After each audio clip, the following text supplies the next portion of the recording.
নমস্কার, ফিরে আসলাম আর একবার। আজকে বছরের শেষ দিন, কাল থেকে নতুন বছর শুরু। তো আজকেও বছরের শেষ দিনে সারামাগোর একটি নভেল নিয়ে আলোচনা করছি। এই নভেলটার কথা আমি আগের দিন বলেছিলাম। ইনফ্যাক্ট আমার হোসে সারামাগোর লেখা পড়া শুরু হয়েছিল এই নভেলটা দিয়ে। একবার দেখিয়ে নি। এই নভেলটির নাম ডেথ অ্যাট ইন্টারভালস। কেন নভেলটি নিয়ে আলোচনা করছি তার তো অনেকগুলো কারণ আছে, সেটা বলার জন্য আজকের এই আলোচনা। খুব ইন্টারেস্টিং ব্যাপার হলো যে যদিও সারামাগো এই নভেলটায় কোনো পার্টিকুলার কোনো সময় বা বছরের কথা উল্লেখ করেননি, বা যে শহরকে বা যে দেশকে ঘিরে এই নভেলের সমস্ত প্লটটা তৈরি হচ্ছে তার নির্দিষ্ট কোনো নাম সারামাগো দেননি, কিন্তু খুব ইন্টারেস্টিংলি এই নভেলের গল্প শুরু হচ্ছে 1 জানুয়ারি থেকে। তো আগামীকালও 1 জানুয়ারি, তো এটা কিছুই না, এটা মেয়ার কোইন্সিডেন্স। আর আগেও বলেছিলাম যে সারামাগো একজন পর্তুগিজ লেখক। তার জন্ম হচ্ছে 1922 এবং তার মৃত্যু 2010। এবারে আমি এই গল্পের আলোচনায় বা উপন্যাসের যে মূল প্লট সে আলোচনা শুরু করি। এই উপন্যাসটার নাম ডেথ অ্যাট ইন্টারভালস। যখন উপন্যাসটা শুরু হচ্ছে, সারামাগো লিখছেন যে একটি শহরে বা বলা ভালো একটি দেশে হঠাৎ করে কারোর মৃত্যু হচ্ছে না। 1 জানুয়ারিতে খবর এসছে যে দেশের কেউ মারা যায়নি। খুব আনইউজুয়াল একটা ঘটনা যে গোটা দেশে সেদিন কারোর কোনো মৃত্যু হয়নি, সবাই নতুন বছর সেলিব্রেট করেছে। তারপরে খবর আসতে শুরু করলো যে 2 নম্বর দিনে বা 3 নম্বর দিনে বা তার পরের দিনে কোথাও মৃত্যু ঘটছে না, কেউ মারা যাচ্ছে না। এবার সকলের চিন্তা হওয়া শুরু করলো যে নিশ্চয়ই কিছু একটা আনইউজুয়াল আনক্যানি কিছু ঘটছে, তা না হলে এটা সম্ভবই নয় যে কেউ মারা যাচ্ছে না। কোথাও কোনো অ্যাক্সিডেন্টের খবর নেই, বা অ্যাক্সিডেন্ট হলেও সেখানে মৃত্যুর কোনো খবর নেই। আস্তে আস্তে এবার মানুষের মনে একটা ভয় শুরু হলো। সবার আগে ভয় পেল চার্চ।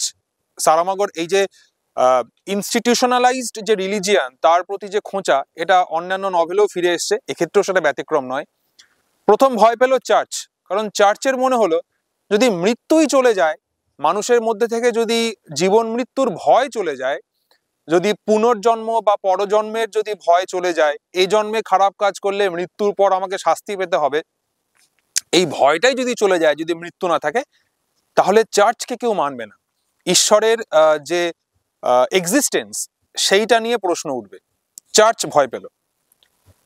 এরপরে হাসপাতালগুলো ভয় পাওয়া শুরু করলো। যদি রোগীর মৃত্যু না ঘটে এবং যদি নতুন রোগী ভর্তি হতে শুরু করে, তাহলে হাসপাতালে একদিন আর জায়গা দেওয়া যাবে না। ডাক্তাররাও ভয় পেয়ে গেল। যদি মানুষ মৃত্যুকেই যদি জয় করে ফেলে, মৃত্যুর ভয় যদি না থাকে, তাহলে আর ডাক্তারের কাছে আসার প্রয়োজন নেই। ওল্ড এজ হোম, তারাও ঘাবড়ে গেল, কারণ ওল্ড এজ হোম, সেখানে বয়স্ক মানুষরা মারা যাবেন, তারপর সেখানে অন্য কেউ আসবে, এভাবেই ওল্ড এজ হোমে ব্যবসা চলে।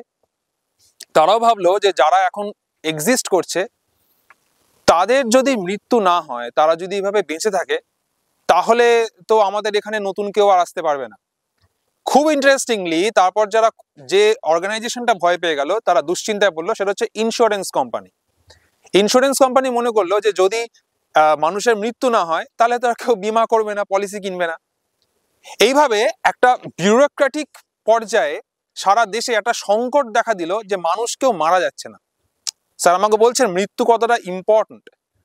সারা দেশের একটা মানুষের মধ্যে হাহাকার উঠে গেল যে কেন কেউ মারা যাচ্ছে না, কি ঘটছে এটা। যারা অসুস্থ, ভীষণভাবে অসুস্থ, যাদের সারা শরীরে ব্যথা, যারা মৃত্যু শয্যায়, তারা ঈশ্বরের কাছে প্রে করছেন যেন এই যন্ত্রণা থেকে মুক্তি দেওয়া হয়, যেন তাদের মৃত্যু ঘটে, কিন্তু তারাও মারা যাচ্ছেন না। এইভাবে বেশ কিছুদিন চলে যাওয়ার পর শোনা গেল যে পার্শ্ববর্তী কোনো একটা দেশে, সেখানে নাকি জীবন মৃত্যুর যে সাইকেল সেটা নর্মালি চলছে, মানে সেখানে জন্ম হচ্ছে, মৃত্যুও হচ্ছে। কিন্তু এই একটা দেশের কিছু একটা ঘটেছে যে এই দেশের মধ্যে কোনো মৃত্যু ঘটছে না। এবার একদল মাফিয়ার উপদ্রব ঘটলো। তাদের কাজ ছিল কি, তারা এই যে মানুষগুলো রোগে ভুগছে, যারা চাইছে মৃত্যু আসুক, তাদেরকে কাঁটাতার পার করে ওই পাশের দেশে নিয়ে যেত। এবং সারামাগো দেখাচ্ছেন বা লিখছেন যে যে মুহূর্তে এই দেশের বর্ডার ক্রস করে ওই দেশে যাচ্ছে ইনস্ট্যান্টলি তাদের মৃত্যু ঘটছে। এবং মানুষ তখন কি করলো, এই যে একটা স্পেশাল মাফিয়াদের গ্রুপ, এই গ্রুপের কাছে টাকা দেওয়া শুরু করলো এই মর্মে যে আমাকে এই দেশ থেকে নিয়ে যাও, এই দেশের কাঁটাতার পেরিয়ে আমি ওই দেশে যাই, তাহলে সেখানে আমার মৃত্যু হবে এবং সেখানে আমাকে কবর দিয়ে দিও। একটা খুব ভিশাস সাইকেল বা একটা নেক্সাস তৈরি হলো, যারা গোপনে এই দেশের কাঁটাতার পার করে মুমূর্ষু রোগীদের, যাদের মৃত্যু প্রয়োজন, তাদের পাশের দেশে নিয়ে যাওয়া শুরু করলো, সেখানে তাদের মৃত্যু ঘটা শুরু করলো এবং সেখানে তাদের কবর দিয়ে দেওয়া হলো। ধীরে ধীরে এই বিষয়টা এই দেশের যারা আমলা, বিউরোক্র্যাটস, তাদের কানে গেল এবং তারা দেখলেন যখন আর কোনো উপায় নেই তাহলে আমরা এদের সঙ্গে হাত মেলাই। তখন এই বিউরোক্র্যাটসরা বা আমলারা এই মাফিয়াদের সাহায্য দেশ থেকে এই মানুষগুলোকে পাচার করা শুরু করলো।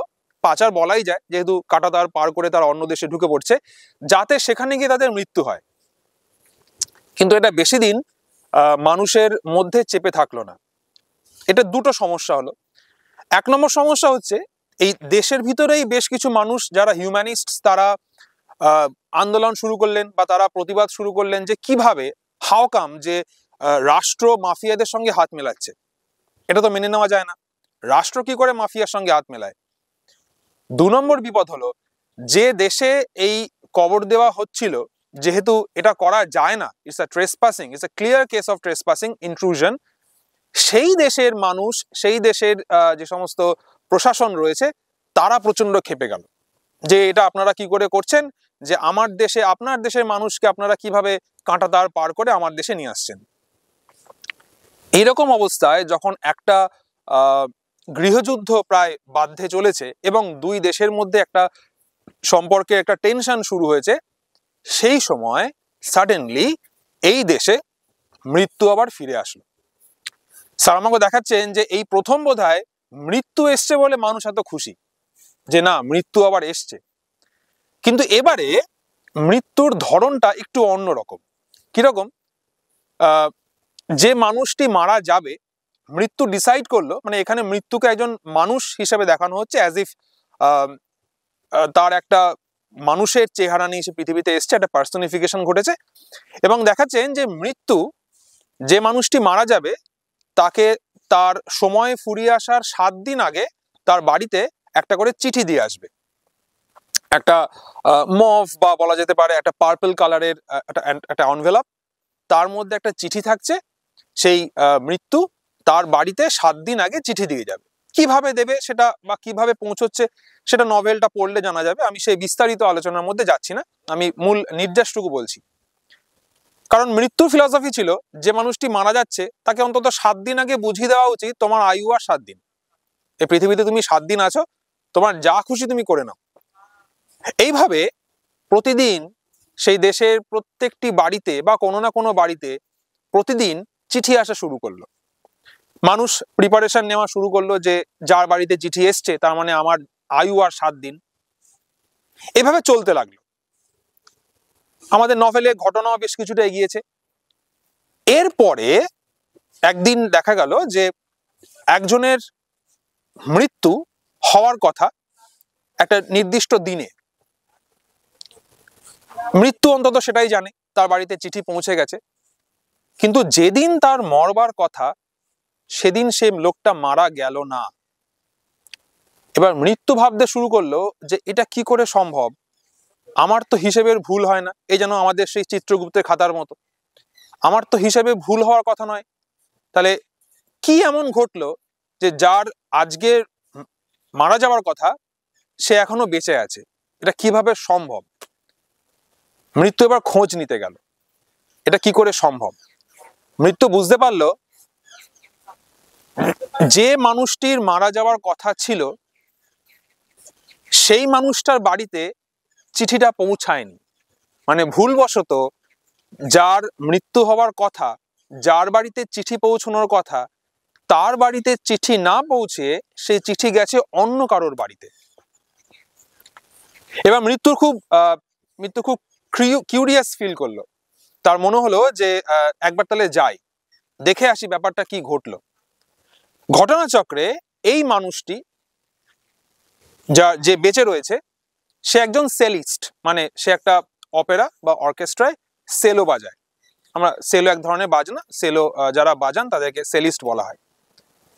তো মৃত্যু খোঁজ নিয়ে জানতে পারলো এই মানুষটা আসলে একজন সেলিস্ট। সে এক অশরীরী অবয়ব নিয়ে, অর্থাৎ যাকে দেখা যাচ্ছে না, যে ইনভিনসিবল, ঈশ্বরের মতো। এবং এখানে সারামাগো মৃত্যুকে ঈশ্বর হিসেবে দেখাচ্ছেন, যেন সবটা তার হাতের নিয়ন্ত্রণের মধ্যে, সে ইনভিনসিবল, সে আনকনকারেবল। এবার মৃত্যু সেই সেলিস্টের বাড়িতে গেল। বাড়িতে গিয়ে সে খোঁজ নিল। সে চুপ করে বসে বসে দেখছে যে সে একটি অল্প বয়সী ছেলে, 30-32 বা এই রেঞ্জটার মধ্যে তার বয়স। সে বাড়িতে বসে পিয়ানো বাজাচ্ছে। তার বাড়িতে বসে সে তার নিজের যে জগৎ, সেই জগৎটার মধ্যে সে বেশ খুশি। মৃত্যু তাকে দূর থেকে দেখলো। খোঁজ নিয়ে জানতে পারলো যে মৃত্যু এই যে ছেলেটি যার মৃত্যু হওয়ার কথা ছিল, তার সামনেই একটা অনুষ্ঠান রয়েছে যেখানে সে বিটোফেনের সুর বাজাবে। যদিও তার এটা সোলো পারফরমেন্স নয়, সে একটা দলের হয়ে পারফর্ম করে এবং এখানে সে বাজনা বাজাবে। এবার মৃত্যু মানুষের অবয়ব নিয়ে আর 5 জন মানুষ যেভাবে টিকিট কেটে পারফরমেন্স দেখতে আসে, সেইভাবে টিকিট কেটে সে অডিটোরিয়ামের মধ্যে আসলো। এবং অডিটোরিয়ামের মধ্যে যারা ছিল, মৃত্যু তাদেরকে নির্দেশ দিল যে একদম সামনের দিকে সামনের সারির সিটটা আমার চাই, যাতে আমি সামনে থেকে দেখতে পারি। কি অদ্ভুত ম্যাজিক রিয়েলিজম কোন জায়গাটায় পৌঁছচ্ছে। একটি ছেলে যে পারফর্ম করছে, যার মারা যাওয়ার কথা ছিল কিন্তু মারা যায়নি, মৃত্যু তার সামনে বসে তাকে দেখছে। মৃত্যু তার সামনে বসে সে যে পারফর্ম করছে তাকে দেখছে। এবং পারফরমেন্সটা চলছে। যখন চলছে, এই যে ছেলেটি সেলিস্ট, এখানে এই নভেলে সারামাগো কোথাও তার নামটা উল্লেখ করেনি, তাকে শুধু সেলিস্ট বলেই বলা হয়েছে। এবং সেলিস্ট ইন ইটসেলফ একটা ক্যারেক্টার হয়ে গেছে। মানে ধরে নেওয়া যেতে পারে যে সেলু বাজাচ্ছে, তার নাম সেলিস্ট, এবং এটাই তার নাম হিসেবে ব্যবহার করা হচ্ছে। তো একবার মৃত্যুর সঙ্গে এই সেলিস্টের চোখাচোখি হয়, মানে জীবন আর মৃত্যুর একটা চোখাচোখি ঘটছে। পারফরমেন্স শেষ হয়, সবাই একে একে বেরিয়ে যায়। স্টেজের উপর যারা পারফর্ম করছিল তারাও তাদের বাজনা গুটিয়ে নিয়ে চলে যায়। এই যে সেলিস্ট, সেও নিজের বাজনা র্যাপ করতে করতে যখন মঞ্চ ছাড়ছে, তখন দেখলো যে একজন নারী সেখানে একা দাঁড়িয়ে আছে। এই সেলিস্ট জানেই না সে আসলে কে। তারপর সে চলে যায়, সেই মঞ্চ থেকে সেলিস্টও নেমে যায় এবং সে চেয়ার থেকে মৃত্যুও চলে যায়, যে এখন নারীর বেশে আছে, হিউম্যান পার্সনিফাইড। এইবার সেই সেলিস্ট যখন বাড়ি যাওয়ার জন্য বেরোচ্ছে, সে দেখছে বাইরে সিঁড়ির কাছে সে নারী তখন দাঁড়িয়ে আছে।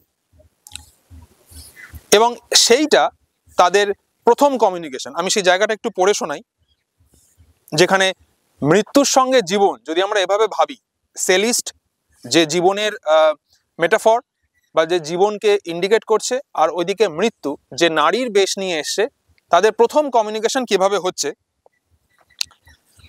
The woman was there before him. She was saying, "Don't run away. I only came to thank you for the excitement and pleasure of hearing you play."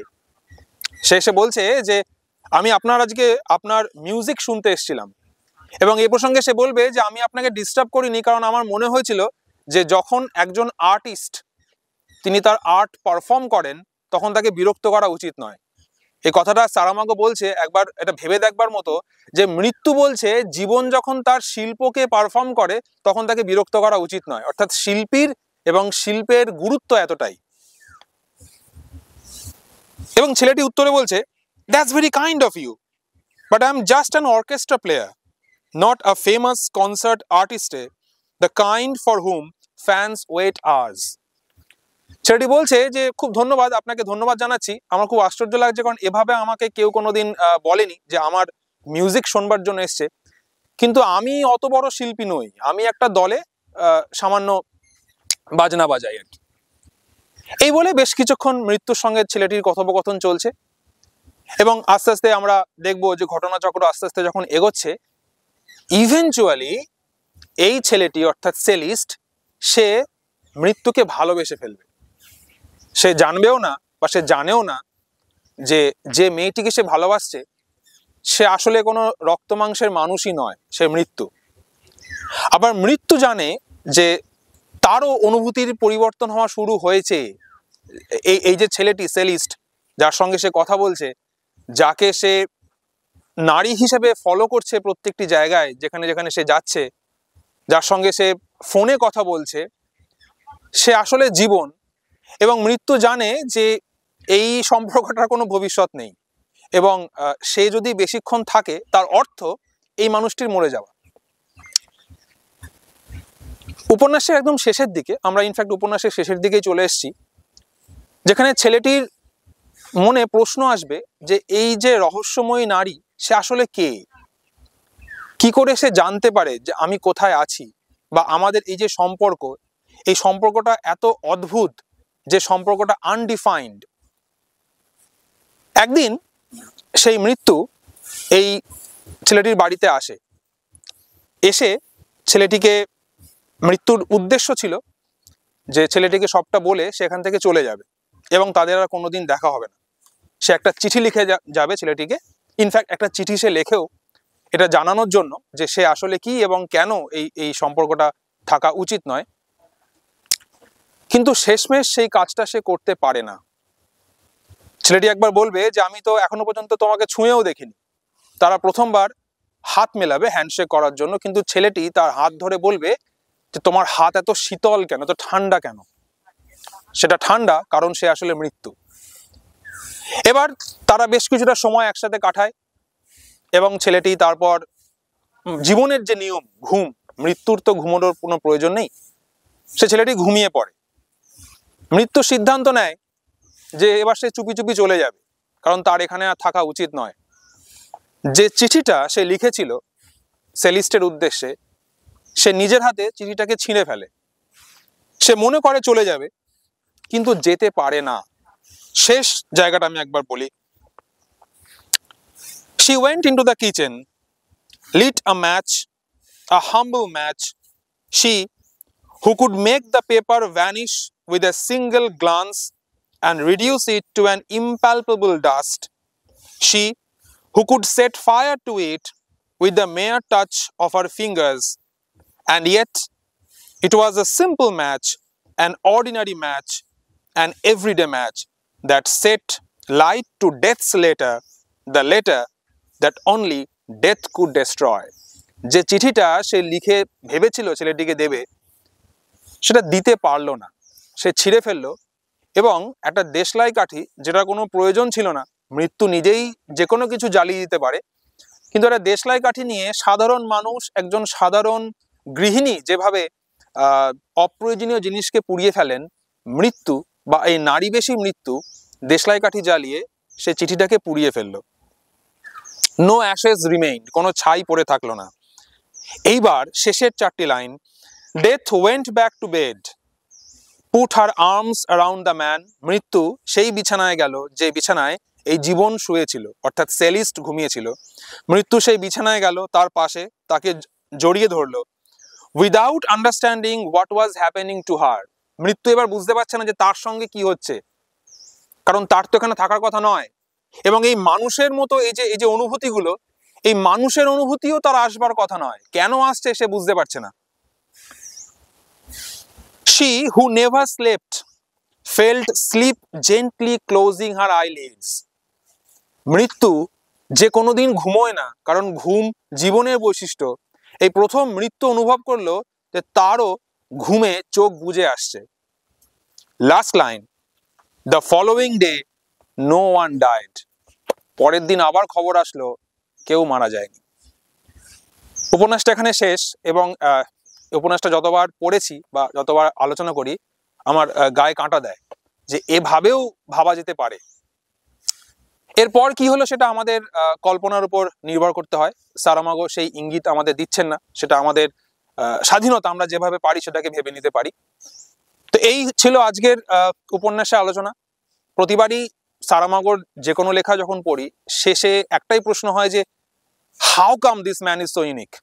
সারামাগো কি করে পারেন এভাবে ভাবতে? সে ভাবনা আমাদের জারি থাকবে। আগামীতেও আমরা সারামাগোর লেখা নিয়ে আলোচনা করব। এই বইটি এখন অ্যামাজনে প্রায় 1000 টাকার মতো দাম, কখনো কমতে পারে বা বাড়তে পারে। এবং সামনে আবার বুক ফেয়ার আসছে, এটা ভিন্টেজ ক্লাসিক্সের বই, ভিন্টেজ সারামাগো। তোমাদের যদি মনে হয় কলকাতা বুক ফেয়ার থেকে কিনবে, বইটা অবশ্যই কিনে পড়তে পারো।